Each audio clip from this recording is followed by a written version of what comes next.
Deutéronome chapitre 10. En ce temps-là, l'Éternel me dit, taille 2 tables de pierre comme les premières, et monte vers moi sur la montagne, tu feras aussi une arche de bois.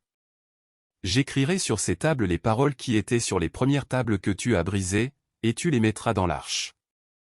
Je fis une arche de bois d'acacia, je taillai 2 tables de pierre comme les premières, et je montai sur la montagne, les 2 tables dans ma main.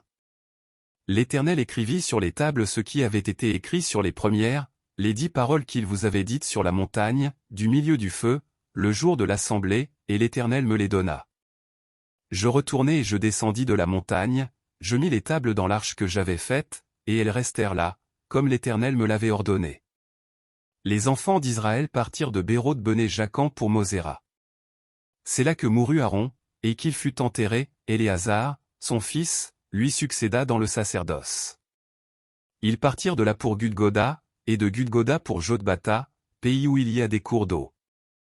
En ce temps-là, l'Éternel sépara la tribu de Lévi, et lui ordonna de porter l'arche de l'alliance de l'Éternel, de se tenir devant l'Éternel pour le servir, et de bénir le peuple en son nom, ce qu'elle a fait jusqu'à ce jour. C'est pourquoi Lévi n'a ni part ni héritage avec ses frères, l'Éternel est son héritage, comme l'Éternel, ton Dieu, le lui a dit.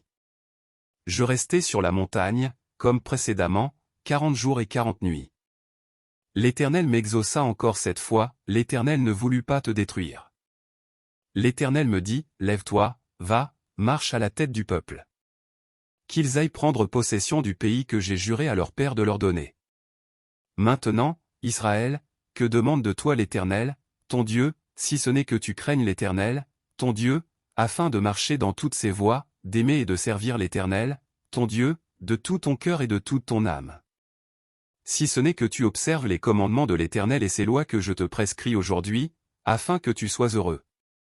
Voici, à l'Éternel, ton Dieu, appartiennent les cieux et les cieux des cieux, la terre et tout ce qu'elle renferme. Et c'est à tes pères seulement que l'Éternel s'est attaché pour les aimer, et, après eux, c'est leur postérité, c'est vous qui l'a choisi d'entre tous les peuples, comme vous le voyez aujourd'hui. Vous circoncirez donc votre cœur, et vous ne roidirez plus votre cou. Car l'Éternel, votre Dieu, est le Dieu des dieux, le Seigneur des seigneurs, le Dieu grand, fort et terrible, qui ne fait point acception des personnes et qui ne reçoit point de présent. Qui fait droit à l'orphelin et à la veuve, qui aime l'étranger et lui donne de la nourriture et des vêtements. Vous aimerez l'étranger, car vous avez été étrangers dans le pays d'Égypte. Tu craindras l'Éternel, ton Dieu, tu le serviras, tu t'attacheras à lui, et tu jureras par son nom. Il est ta gloire, il est ton Dieu, c'est lui qui a fait au milieu de toi ces choses grandes et terribles que tes yeux ont vues. Tes pères descendirent en Égypte au nombre de 70 personnes, et maintenant l'Éternel, ton Dieu, a fait de toi une multitude pareille aux étoiles des cieux.